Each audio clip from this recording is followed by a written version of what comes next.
23,6% des Français boivent de l'alcool quotidiennement. 87% des Français boivent de l'alcool tout simplement au cours de l'année. Alors que ces chiffres, en fonction des régions, peuvent aller du simple au double, quels sont les impacts de la consommation d'alcool réels sur la perte de poids? Car oui, si tu souhaites perdre du poids, tu te doutes bien que l'alcool a un impact. Mais est-ce qu'il est aussi important que ça? Est-ce qu'on peut le négliger? Comment l'adapter? C'est ce qu'on va voir dans cette vidéo. L'alcool est donc un macronutriment. Le quatrième. 1 gramme d'alcool, c'est 7 kcal. Autrement dit, c'est plus calorique que des glucides, plus calorique que du sucre. Tu te trouves en soirée, tu bois 2, 4, 5, 6 verres. Ça y est, t'as mangé l'équivalent de 2 cheeseburgers en alcool. Mais l'alcool, c'est pas que ça. Lorsque ton corps absorbe de l'alcool, il va se focaliser dessus. Sa seule mission à ce moment-là, c'est tout simplement de sortir tout l'alcool de ton corps. Il va donc littéralement essayer de purger ton corps en utilisant tous tes stocks d'eau pour virer le plus d'alcool possible.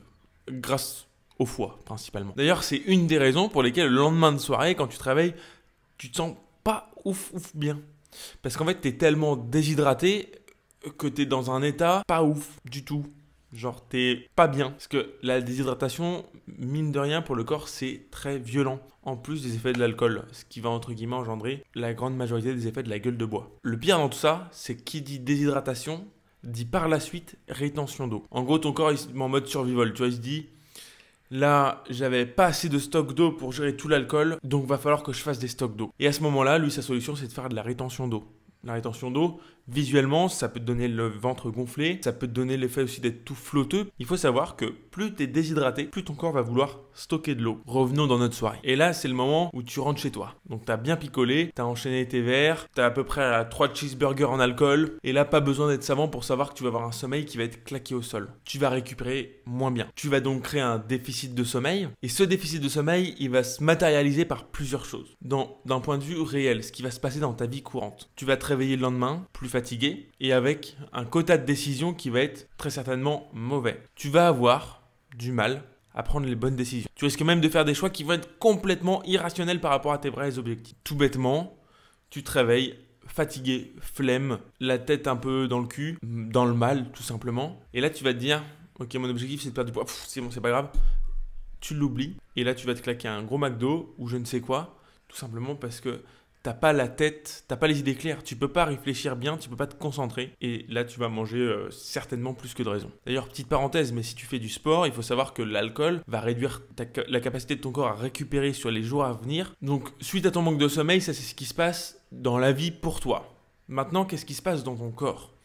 Mais comme tu vas mal dormir, ton corps il va tout simplement, lui, moins bien déstocker les graisses. Pour deux raisons. Déjà, l'alcool va limiter la lipolyse. La lipolyse, c'est tout simplement le fait de déstocker les graisses. Premier point. Deuxième point, c'est lié au sommeil. Le sommeil, quand tu ne dors pas assez, de façon linéaire, c'est-à-dire qu'on ne parle pas de dormir 5 heures, 5 heures, 5 heures, puis 8 heures le week-end ou 10 heures le week-end pour rattraper. Non, on parle de dormir 7 à 8 heures par nuit chaque jour. Eh bien, ton corps, il va pas déstocker les graisses pareil. Et il y a une étude qui prouve que si tu dors moins le week-end ou la semaine, peu importe, mais que tu ne dors pas de façon constante, tu vas déstocker tout simplement plus de masse musculaire que de masse graisseuse. Donc concrètement, ce qui se passe lorsque tu rentres de soirée et que tu dors pas assez, si tu fais ça régulièrement, c'est simplement que tu vas limiter ta perte de masse grasse et favoriser la perte de muscle. Donc tu vas perdre du poids, mais pas de perdre du gras. Ce qui nous intéresse réellement, parce que perdre du muscle, c'est pas ouf. Et encore, on n'a même pas parlé de cette grosse dalle que tu as à 6h du matin quand tu es rentré de soirée, et là où peut-être que tu as éclaté encore un autre casse-dalle qui fait que tu es monté de 3 cheeseburgers à peut-être 5. Parce que, on va pas se mentir, quand tu rentres de soirée, il peut y avoir des moments où tu as juste extrêmement faim, parce que l'air de rien, tu as quand même une dépense calorique en face. Si jamais tu vas en boîte de nuit, tu danses, etc.,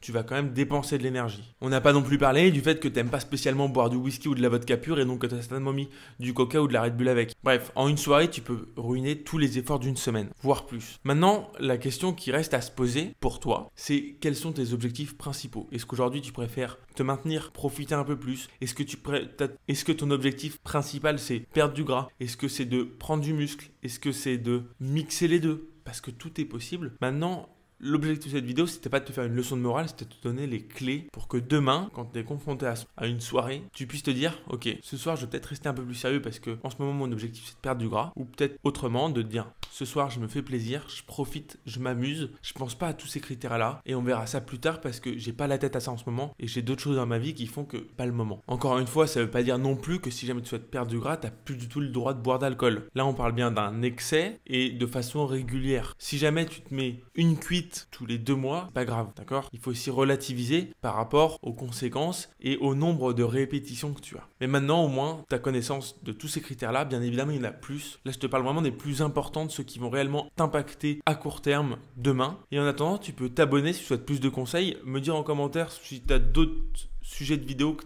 tu aimerais que l'on aborde. Et moi, je te dis à très bientôt pour une prochaine vidéo. Salut!